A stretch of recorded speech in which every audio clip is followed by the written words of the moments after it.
menyelidiki setiap hati kami. Kami mau taat, kami mau mendengar firman-Mu.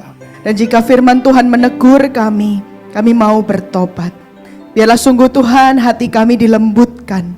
Anugerah-Mu memampukan kami untuk melihat Engkau jauh lebih besar, jauh lebih berharga, jauh lebih mulia. Sehingga kami rela memberikan hidup kami lebih hari, lebih taat kepada Tuhan. Biarlah firman-Mu kembali menyapa setiap kami ya Tuhan.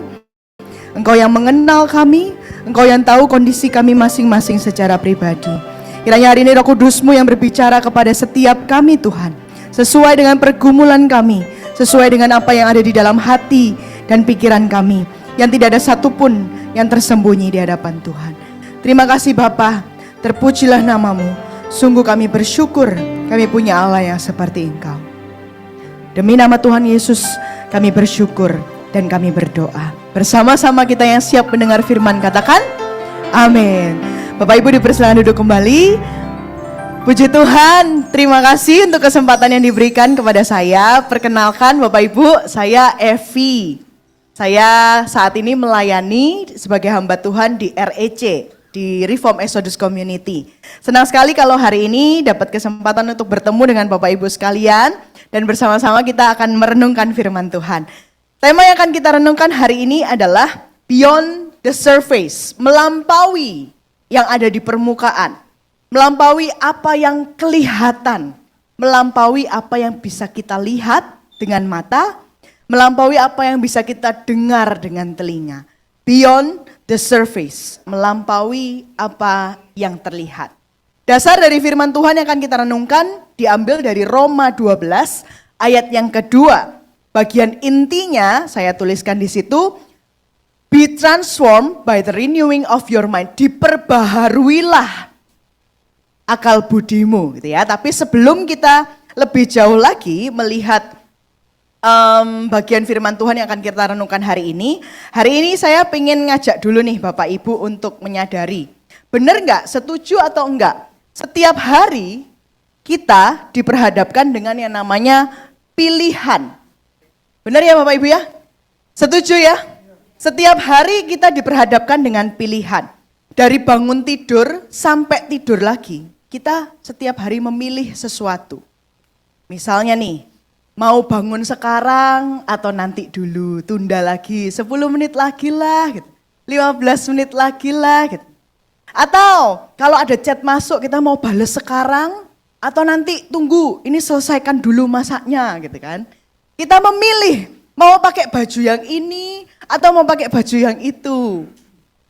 Lalu kita bergumul, memilih mau mengampuni orang lain atau memendam. Kalau misalnya di jalan disalib orang mau marah atau enggak, itu setiap hari kita memilih. Nah, mari kita coba lihat gitu ya, beberapa contoh.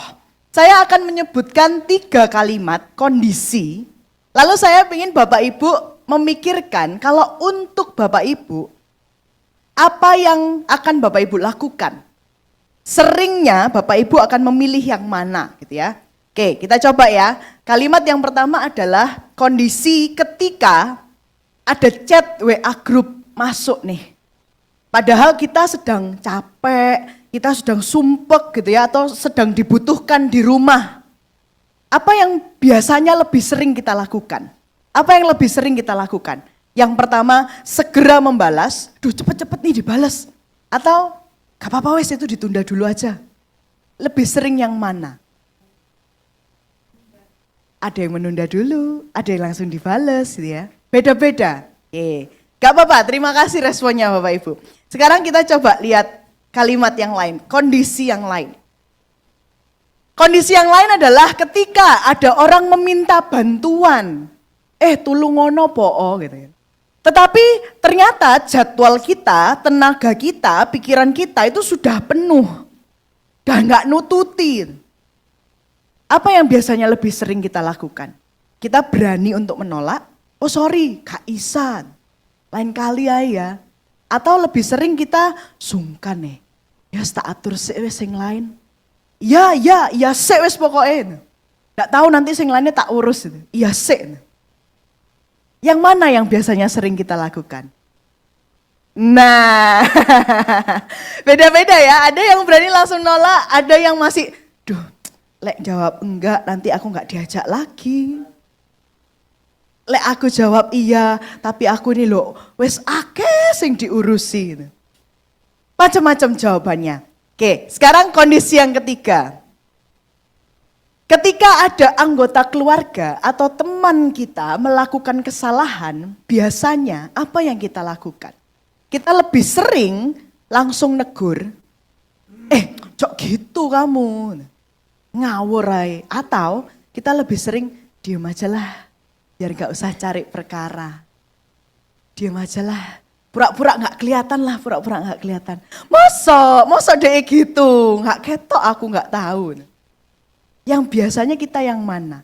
Nah Bapak Ibu, hari ini saya mau bilang ke Bapak Ibu bahwa setiap pilihan kita, dari pilihan yang sederhana, bangun atau nanti dulu, sampai pilihan-pilihan dalam kehidupan yang dilematis seperti ini. Dilematis itu maksudnya bingung ya, mau pilih yang mana gitu ya. Itu tidak pernah netral Bapak Ibu. Itu tidak pernah netral. Setiap pilihan kita itu mengandung ada sesuatu di baliknya. There's always something behind a behavior. Di balik pilihan kita itu selalu ada sesuatu. Dan itu bukan hal yang fisik. Misalnya tadi, kalau kita diminta tolong, kalau kita nolak ataupun kita mengiyakan, ada sesuatu di balik pilihan kita. Dan itu bukan hal fisik. Bukan, tiba-tiba terima hadiah gitu. Terima kasih ya sudah bersedia untuk membantuku dapat hadiah di depan pintu rumah. Enggak. Seringkali yang kita dapatkan adalah hal-hal yang gak kelihatan. Yaitu apa? Nih, kenyamanan atau penerimaan. Oh kita senang ketika kita dianggap, ini loh koncoku banget ini, makasih loh ya mau bantuin aku. Penerimaan kita dapatkan. Atau kendali, kontrol bahwa segala sesuatu itu sesuai dengan yang aku mau. Misalnya tadi, kita sudah punya jadwal penuh, sudah loadnya full, menolak dengan berani menolak. Bagus ya, berani menolak. Tapi ternyata itu adalah karena kita mau mengontrol segala sesuatu. Jadwalku sudah kayak gini, aku nggak mau jadwalku kacau balau. Nah, Bapak Ibu, Bapak Ibu Saudara, teman-teman ya, ini seusia papa mama saya. Ternyata there's always something behind a behavior. Selalu ada sesuatu di balik apa yang kita lakukan, apa yang kita katakan. Ada sesuatu yang tanpa kita sadari, kita anggap lebih penting daripada yang lainnya. Sebagai contoh nih, alurnya biasanya begini. Misalnya saya itu orang yang butuh penerimaan dari orang lain, sangat menginginkan penerimaan dari orang lain.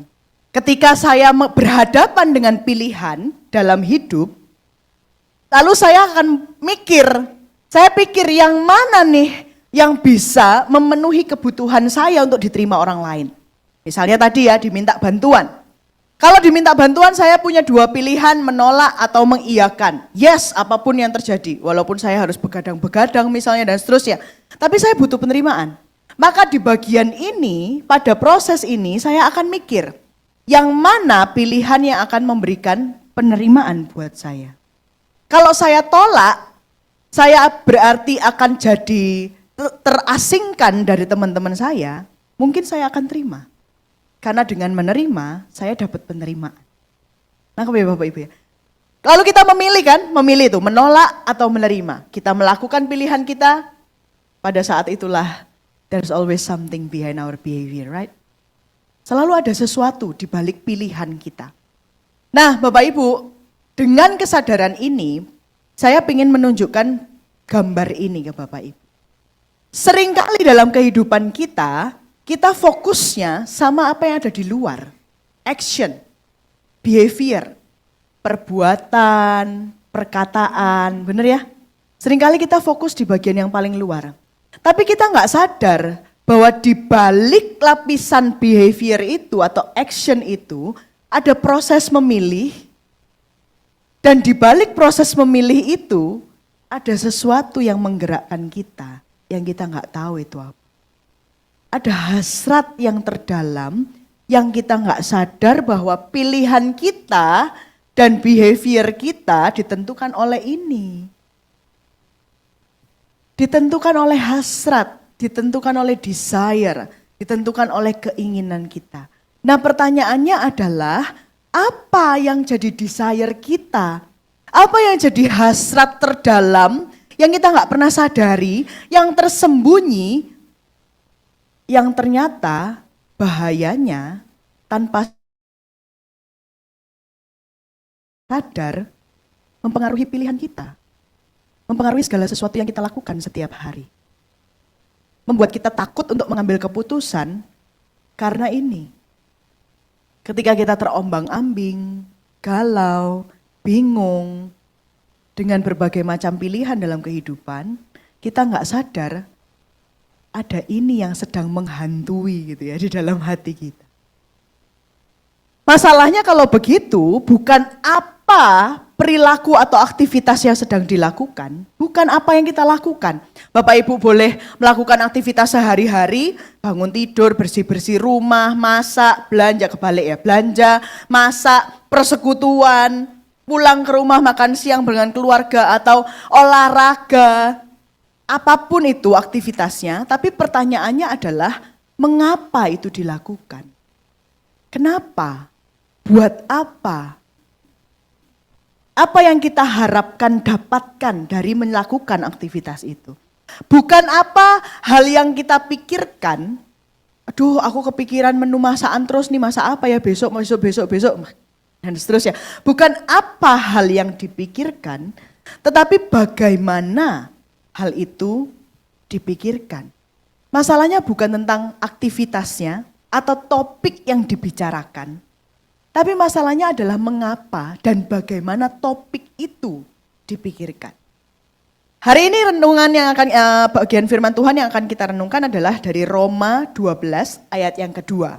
Saya mengundang kita sekalian untuk bisa membaca bersama-sama. Roma 12 ayat yang kedua. Mari kita baca 1, 2, 3.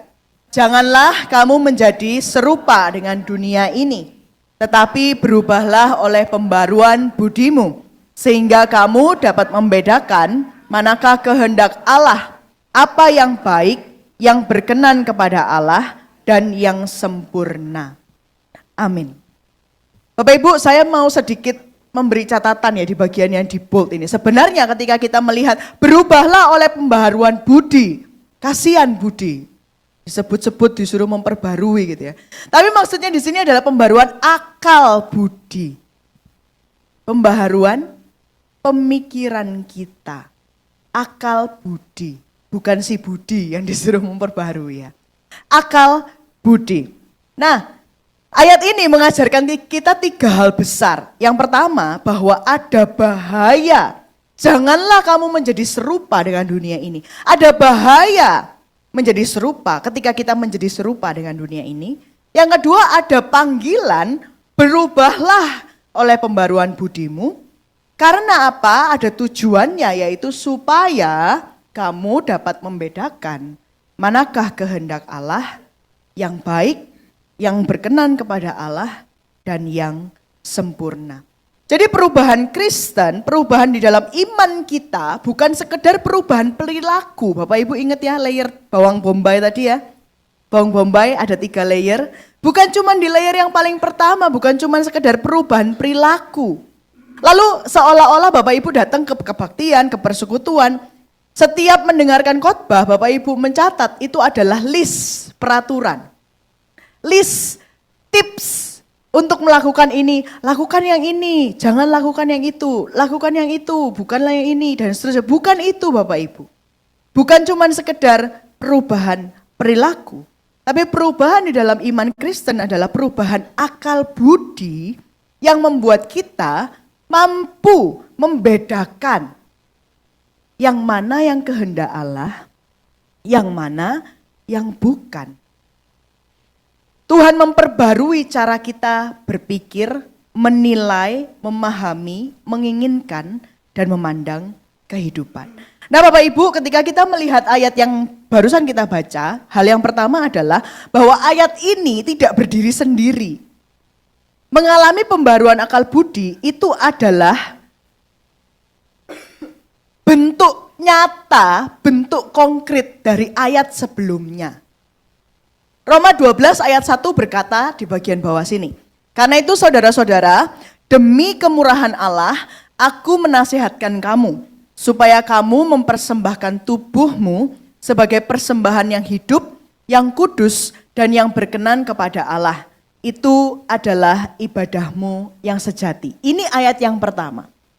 Maka ketika kita baca ayat yang pertama, kita dibilang, oke, ayo orang-orang percaya, persembahkanlah tubuhmu sebagai persembahan yang hidup, yang kudus, yang berkenan kepada Allah. Itu adalah ibadahmu yang sejati. Gimana caranya?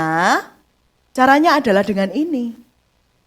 Berubahlah oleh pembaruan budi. Janganlah kita berpikir secara duniawi. Jadi ayat yang kedua yang menjadi bahan renungan kita hari ini itu menjelaskan ini. Kalau kita bilang ini aku Tuhan, ku persembahkan hidupmu. Hidupmu. Ini aku ku persembahkan hidupmu, kok enak ya? Ku persembahkan hidupnya orang lain. Salah, maaf. Ini ku persembahkan hidupku. Bagaimana caranya mempersembahkan hidup? Berhenti berpikir secara duniawi. Cara kita melihat segala sesuatu perlu kita lihat lagi, perlu kita periksa lagi. Apakah aku melihat diri sendiri secara duniawi? Apa sih melihat diri sendiri secara duniawi itu maksudnya gimana sih?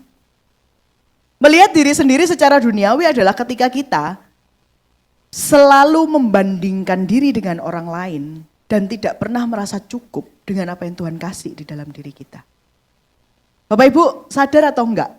Setiap hari, apalagi dengan adanya gadget ya sekarang ya. Dengan adanya media sosial, Bapak Ibu mungkin aksesnya WA, grup, YouTube gitu ya. Dengan adanya media sosial, setiap hari Bapak Ibu lihat konten. Sadar enggak? Kalau setiap hari dengan melihat konten, melihat chat gitu ya, melihat WA, melihat YouTube, kita itu sedang membandingkan diri dengan orang lain. Sadar atau tidak Bapak Ibu? Sengaja maupun tidak sengaja, gak usah disuruh, setiap hari kita tuh membandingkan diri dengan orang lain. Lewat semua hal yang kita baca di sosial media kita. Di WA grup kita, di status teman-teman kita gitu. Di Instagram teman-teman kita, setiap hari kita membandingkan diri. Nah, apakah cara kita melihat diri sendiri juga ternyata masih duniawi? Cara kita melihat orang lain, apa itu cara melihat orang lain secara duniawi? Ketika melihat orang lain sebagai musuh, seolah-olah kita tuh harus selalu tadi ya membandingkan dan kita harus selalu lebih dari orang lain. Lebih baik dari orang lain, lebih rohani dari orang lain, lebih sibuk daripada yang lain, lebih diandalkan daripada yang lain, lebih teratur daripada yang lain, lebih terjadwal daripada yang lain, lebih bijaksana daripada yang lain. Kita melihat orang lain dengan cara berpikir duniawi. Dan berita buruknya Bapak Ibu, cara berpikir duniawi ini juga bisa kita pakai ketika kita melihat hal-hal yang rohani. Ketika kita melihat pelayanan di gereja masing-masing, ketika kita melihat persekutuan, kita bisa melihatnya sebagai, oh ini aku lagi checklist, wes ya Tuhan, aku udah dateng. Wes ya Tuhan, aku udah kasih persembahan. Wes ya Tuhan, aku udah pelayanan. Sekarang giliran Tuhan yang bekerja. Giliran Tuhan yang memberkati. Bapak Ibu, ini bukan soal apa yang kita lakukan. Ingat ya tadi ya. Bukan soal aktivitasnya. Karena aktivitasnya bisa apapun. Tapi soal apa di balik aktivitas itu. Ternyata kita perlu mengubah cara berpikir kita untuk tidak berpikir secara duniawi. Supaya kita bisa mempersembahkan diri ini. Ketika kita bilang sebuah persembahan, itu bukan cuman Apa sih Bapak Ibu yang kita bayangkan ketika kita bicara persembahan? Well, beberapa orang menyebut persembahan ya uang lah. Tapi bukan cuma uang, waktu, tenaga, pikiran, kasih kita kepada orang lain, kesabaran kita kepada orang lain, itu juga persembahan.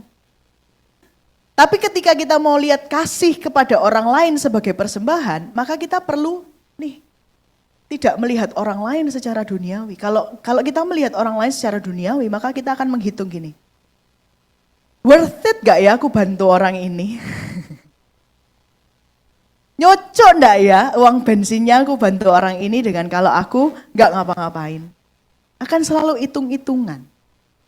Kita bisa melihat segala sesuatu dengan cara berpikir duniawi. Nah, mari kita lihat lebih dalam. Apa sih yang dimaksud sebagai duniawi? Duniawi atau dalam bahasa aslinya yaitu aion, itu artinya hal-hal yang sementara. Hal-hal yang akan hilang. Hal-hal yang fana. Sifatnya itu sementara. Nah itu dikontraskan, dibandingkan dengan hal-hal yang kekal.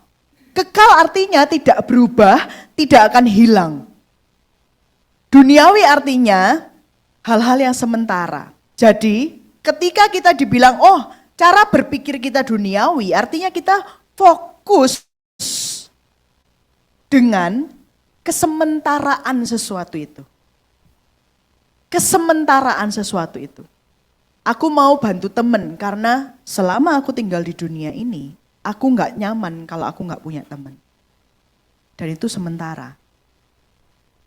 Ketika aku melakukan berbagai macam usaha supaya aku diakui sebagai orang yang paling bisa diandalkan, sebagai orang yang paling bisa diandalkan itu status yang hanya sementara ada di dunia ini. Ketika aku melakukan berbagai macam cara supaya anak-anak bertumbuh dengan baik, dapat pekerjaan yang baik, stabil, stabilitas ekonomi dan sebagainya, mengukurnya adalah hal-hal yang sementara. Duniawi kontras sekali dengan hal-hal yang kekal, yang tidak berubah ketika nanti segala sesuatu di dunia ini lenyap. Ketika Tuhan Yesus datang kedua kali, segala sesuatu di dunia ini lenyap. Nah, akhirnya kembali lagi Bapak Ibu, bagaimana kita melihat segala sesuatu, kita perlu switch. Bukan lagi melihat dari nilai yang sementara, tapi melihat dari nilai yang kekal. Contoh tadi, kita melihat diri sendiri. Benar ya? Tadi saya bilang biasanya kita melihat diri sendiri dengan membandingkan terus dengan orang yang lain. Tidak pernah cukup. Tidak pernah cukup.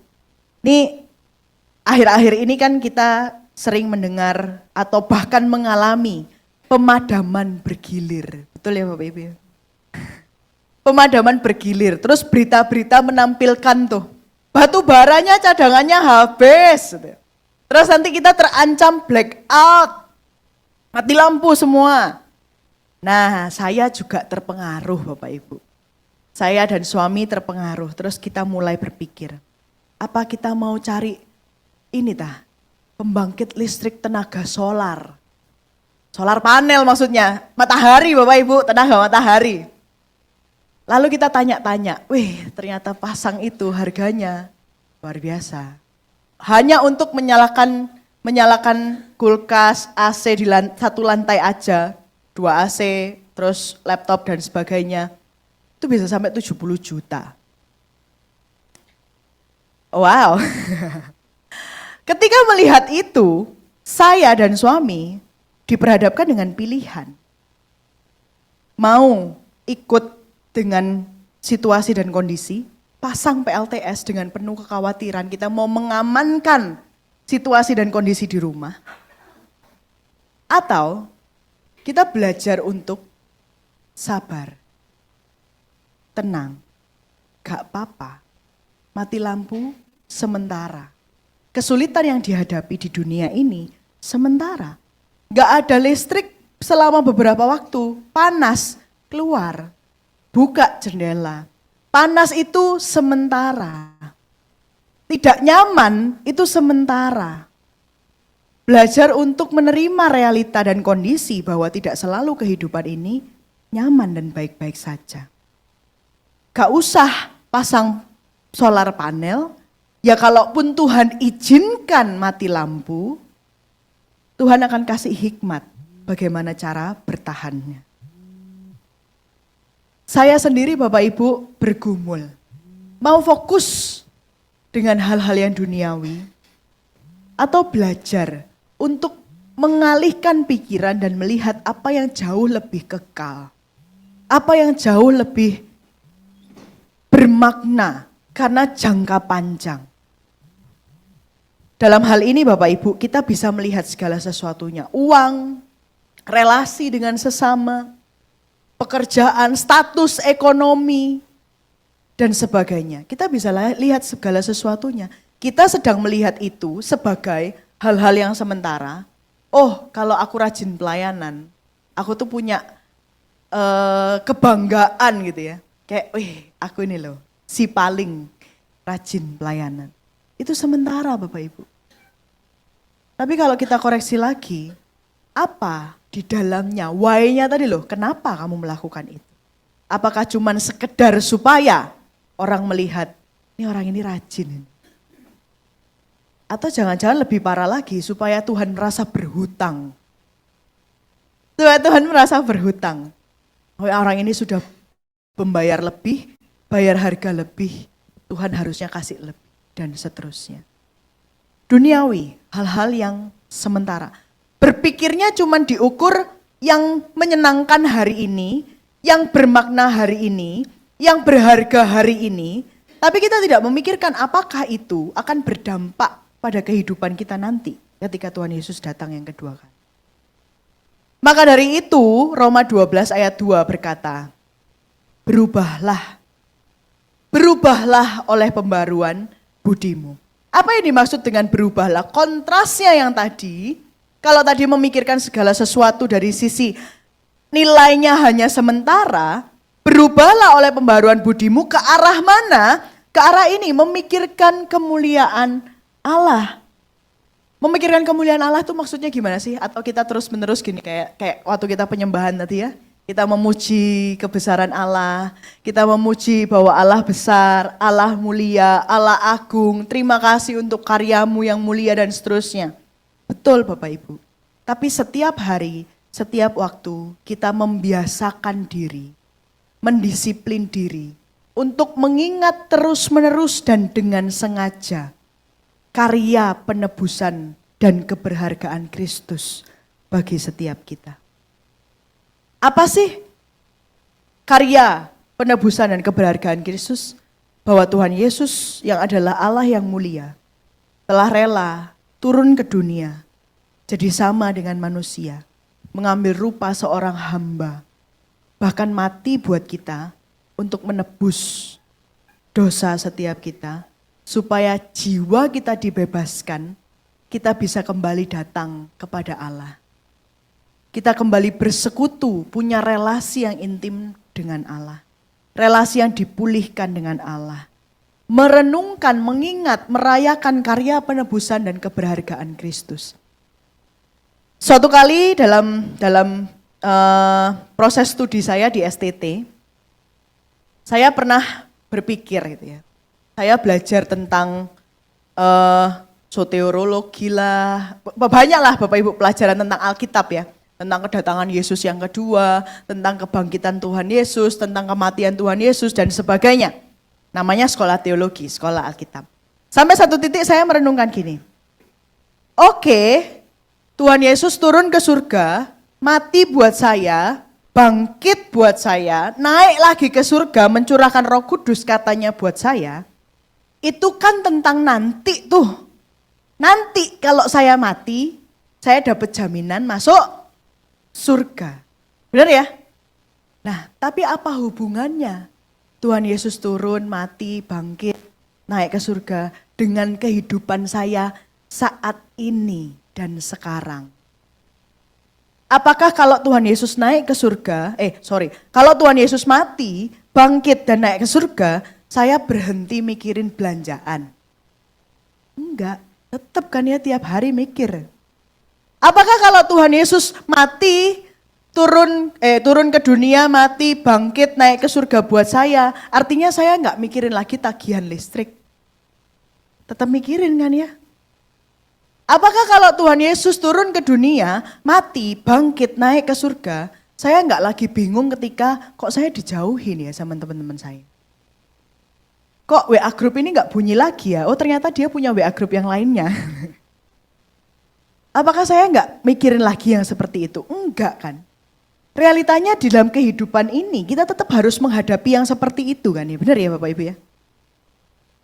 Terus apa artinya Tuhan Yesus turun ke dunia, mati, bangkit, naik ke surga dalam kehidupan kita sehari-hari?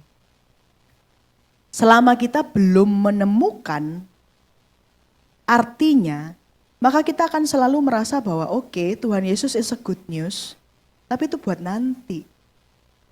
Urusan mati masuk mana? Tapi dalam kehidupan yang sekarang, aku masih hidup sama aja. Sama aja. Jaga toko, lihat toko mulai berkurang penjualannya, kita berpikir dengan cara berpikir duniawi. Naik no hargane atau kualitasnya dikurangi. Atau bayar pajaknya dikurangi. Tetap berpikir dengan cara berpikir duniawi. Tidak ada bedanya. Tapi hari ini Bapak Ibu, Roma 12 ayat 2 mengajak kita menyadari bahwa ketika kita bilang kita orang percaya, kita bilang kita mempersembahkan hidup kita, diri kita kepada Tuhan. Katanya kan, kasihilah Tuhan Allahmu dengan segenap hatimu, dengan segenap jiwamu, dengan segenap akal budimu, dengan segenap tenagamu, dengan segenap apapun yang kita punya. Artinya kita juga mengalami pembaharuan akal budi. Cara kita melihat segala sesuatu itu juga perlu diubahkan. Istilahnya tuh gini, Bapak Ibu ada beberapa yang pakai kacamata, betul ya? Apa yang terjadi kalau kita sehari aja gak pakai kacamata? Apa? Apa Pak? Kalau sehari aja Pak Yohanes gak pakai kacamata, apa yang terjadi Pak? Hah? Tidur. Wes tidur aja gak ketok apa-apa gitu ya. Beberapa di antara kita kalau gak pakai kacamata mungkin pusing, betul ya? Pusing, gliyeng, atau burem semuanya. Resikonya apa? Kesandung. Jalan kesandung, kita lupa ada trap-trapan. Trap-trapan itu apa ya? Tangga. Kita lupa kesandung. Nah sama seperti ketika kita harusnya pakai kacamata, kita nggak pakai kacamata, semuanya burem. Seperti itulah ketika kita menerima Tuhan sebagai Tuhan dan Juru Selamat, tapi kita belum mengalami pembaharuan akal budi. Burem semua. Kita masih lihat segala sesuatunya dengan cara kita melihat biasanya. Tapi ketika kita mengizinkan Tuhan, oke Tuhan, aku mau dengan sengaja mengalami pembaharuan akal budi. Tuhan tolong, aku mau melihat perkara-perkara segala sesuatu dalam hidup ini bukan lagi dengan sudut pandang duniawi, tapi melihatnya dari kemuliaan Allah yang kekal. Itu seperti kita gini, pakai kacamata. Yes. Kita melihat dengan sudut pandang yang baru, dengan cara pandang yang berbeda, dengan cara pandang melihat kemuliaan Allah. Sebagai contoh, ketika kita melihat diri sendiri dari cara pandang duniawi, kita melihat dengan manusia itu kecenderungannya dua Bapak Ibu. Kalau enggak underestimate itu menganggap diri rendah. Pilihan yang kedua adalah kita overestimate, atau bahasa kerennya adalah kepedean. Pilihannya cuma dua, underestimate atau overestimate. Tapi ketika kita melihat diri dalam perspektif kemuliaan Allah, dengan karya Kristus yang sudah Tuhan lakukan buat kita, maka kita mikirnya gini, kenapa ya Tuhan mau mati buat aku? Kenapa kok, aku tambahin, pertama-tama kenapa kok Tuhan harus mati buat aku? Oh karena aku berdosa. Aku berdosa, aku tidak bisa menyelamatkan diriku sendiri. Aku seberdosa itu. Berdosanya bukan cuman, enggak kok aku enggak melakukan perbuatan dosa. Enggak kok aku enggak melakukan perkataan yang berdosa. Enggak kok aku enggak punya pikiran yang berdosa misalnya. Enggak kok. Tapi Bapak Ibu, semua kecenderungan diri manusia, pikiran, perasaan, bahkan kehendak tadi yang di lingkaran paling dalam, itu sudah berdosa. Tidak ada satu inci pun di dalam diri kita yang tidak korup, yang enggak berdosa. Bapak Ibu pernah enggak ada dalam kondisi begini? Punya maksud baik ke orang lain, merencanakan hal baik buat orang lain, tapi ditangkapnya sama orang lain malah jadi menyakiti dia. Pernah nggak? Pernah ya? Jadi disalahpahami kayak seolah-olah menyakiti dia. Nah itu adalah dampak dosa. Apa yang kita maksud baik tidak pernah sempurna baik. Gak pernah lagi sempurna baik. Kebaikan kita tidak pernah benar-benar baik. Kebaikan kita bisa jadi buruk di hadapan orang lain, apalagi kalau diukur kebaikan kita di hadapan Allah. Tidak pernah benar-benar baik, maka kita seberdosa itu. Maka ketika kita melihat diri sendiri dengan sudut pandang kekekalan dari kemuliaan Allah, kita menyadari, oh aku manusia berdosa. Orang lain juga manusia berdosa. Tidak ada satupun yang lebih baik daripada yang lain. Maka kita tidak akan berani untuk bilang bahwa seenggaknya aku kan gitu. Seenggaknya aku kan masih ini, seenggaknya aku masih itu. Enggak ada Bapak Ibu. Di hadapan Allah kita sama-sama orang berdosa. Tidak ada dosa yang lebih kecil, tidak ada dosa yang lebih besar. Tapi di hadapan Allah lagi-lagi dengan memikirkan kemuliaan Allah, di hadapan Allah kita sama-sama orang yang ditebus. Menerima anugerah keselamatan. Darahnya sama yang menebus kita, betul? Darah Yesus Kristus sama menebus kita. Satu Allah, satu iman, satu roh, satu baptisan. Sama. Maka tidak ada yang lebih rohani daripada yang lain. Tidak ada yang lebih baik daripada yang lain. Tidak ada yang lebih kudus daripada yang lain. Kita melihat orang lain pun sekarang dengan cara yang berbeda. Ketika kita switch, ganti cara pandang. Bukan lagi dengan melihat secara duniawi, tapi melihat dari kemuliaan Allah. Dengan mengingat terus-menerus dan dengan sengaja, apa itu karya penebusan dan keberhargaan Kristus bagi setiap kita. Ketika kita melihat krisis ekonomi, melihat krisis ekonomi yang kita hadapi, bagaimana kita melihatnya bukan dengan cara berpikir duniawi, tapi dengan cara melihat kemuliaan Allah. Ketika kita melihat krisis ekonomi, kesulitan, beberapa waktu yang lalu, beberapa kali berkhotbah di RGM, saya tiba-tiba menyadari Bapak Ibu.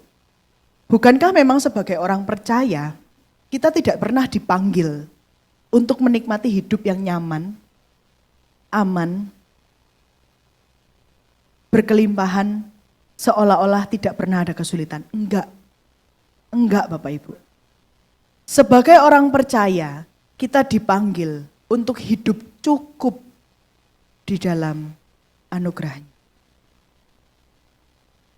Dan ketika kita punya cara pikir yang berbeda, bahwa enggak apa-apa menghadapi krisis. Ketika kita bilang, oke, ini krisis, tapi aku percaya ada Tuhan yang mencukupkan semua yang aku butuhkan, maka kita sedang hidup dengan cara hidup yang berbeda dengan orang-orang yang ada di sekitar kita. Dan itu aneh. Sebagai orang percaya, mungkin kata kasarnya gini, kita dipanggil untuk hidup jadi orang yang aneh memang. Gak sama dengan orang-orang di dunia ini mikirnya. Dengan cara berpikir yang berbeda. Dengan itulah ketika kita bisa memikirkan kemuliaan Allah terhadap segala sesuatu, kita bisa mengetahui kehendak Allah. Kita bisa membedakan, menguji. Dunia sering fokus dengan apa yang menyenangkan, apa yang memuaskan, apa yang membanggakan, apa yang memberikan kepuasan. Tapi kehendak Allah selalu berbicara, baik gak baik, Allah tetap baik. Kondisinya baik gak baik, Allah tetap baik. Situasi sempurna ataupun tidak sempurna, rencana Allah tetap sempurna. Bahkan ketika ada banyak ketidaksempurnaan di dalam hidup kita. Oleh karena itu Bapak Ibu, panggilan untuk mengalami pembaruan akal budi adalah panggilan untuk mempertanyakan kembali. Mempertanyakan kembali, memeriksa kembali segala sesuatu yang kita lakukan di dalam hidup ini.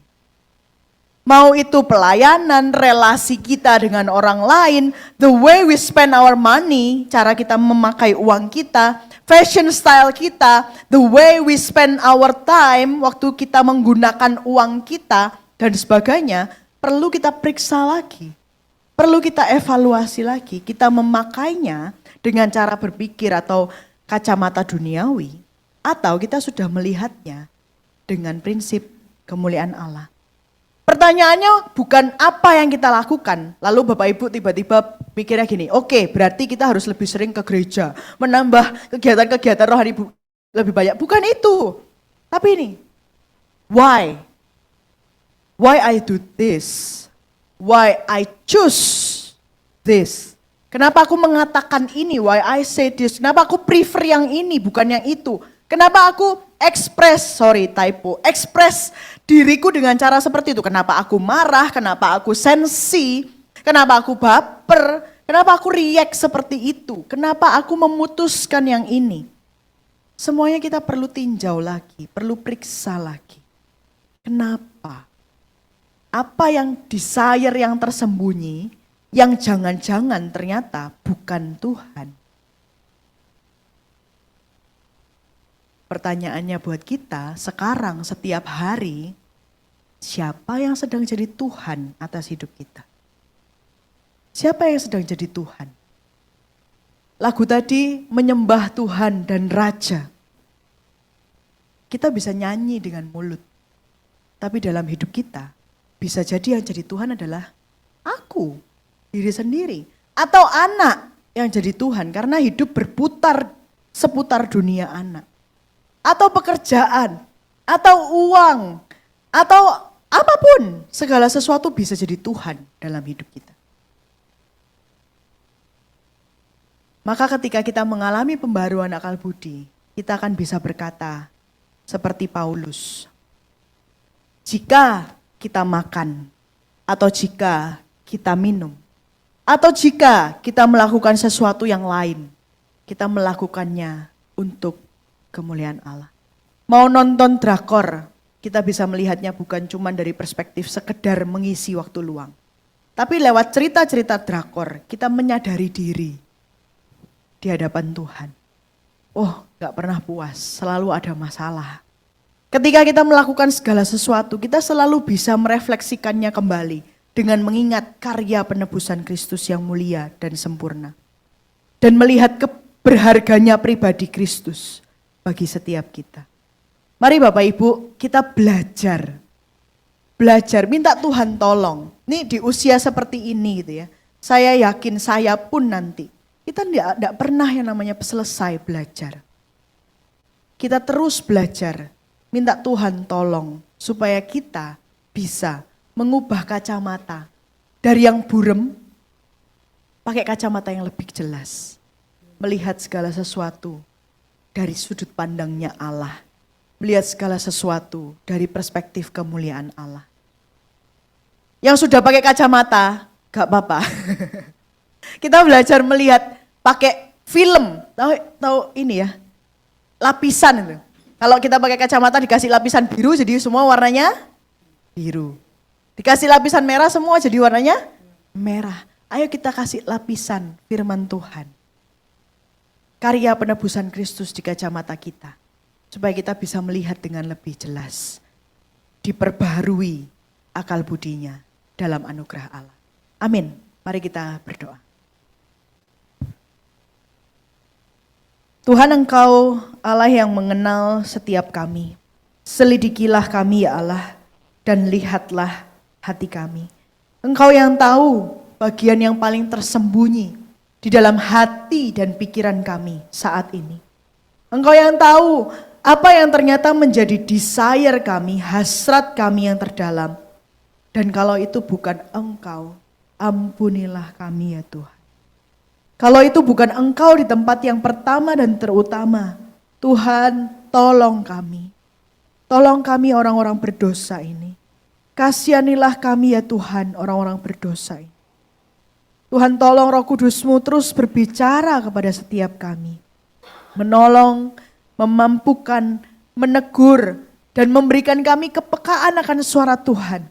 Supaya hari demi hari kami belajar untuk mengarahkan hati kami, mata kami, pikiran kami kepada karya penebusan Kristus yang mulia dan sempurna. Dan kepada pribadi Kristus yang berharga dan segala-galanya bagi kami. Tuhan tolong kami, Tuhan tolong kami. Sungguh kami orang-orang berdosa yang tidak mampu dengan diri kami sendiri. Untuk memandang kepada Engkau pun kami butuh anugerah Tuhan. Tuhan tolong kami. Kiranya hari ini ketika firman Tuhan mengajak setiap kami, memanggil kami untuk tidak menjadi serupa dengan dunia ini, tetapi mengalami pembaruan akal budi. Kiranya Tuhan yang menganugerahkan kepada kami keberanian untuk mengubah cara pandang kami. Kekuatan, hikmat, kebijaksanaan, ketajaman sehingga kami boleh menyadari bagian-bagian apa di dalam diri kami yang kami masih pakai cara berpikir duniawi. Sehingga kami boleh pelan-pelan dengan pertolongan Tuhan berlatih, membiasakan diri, mengubah cara pandang kami dengan cara pandang yang berkenan di hadapan Tuhan. Terima kasih Bapa, terpujilah nama-Mu. Demi nama Tuhan Yesus Kristus, Allah kami yang hidup, kami berdoa dan kami mengucap syukur. Amin. Tuhan Yesus memberkati kita.